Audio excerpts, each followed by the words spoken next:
I've been asked there by a reader of my website, my blog, employmentrightsireland.com, about taking a personal injuries case to the Employment Appeals Tribunal.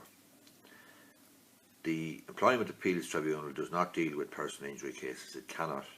It can only deal with employment-related claims. To bring a personal injuries claim on foot of an employment-related set of circumstances or an injury that you've suffered, then you must go through the normal channels of the Injuries Board first, and then if the assessment by the Injuries Board is not accepted by the employer, then the Injuries Board will issue a letter of authorisation for you to bring legal proceedings in the ordinary civil courts. So that will be the District Court, Circuit Court or High Court, depending on the injuries.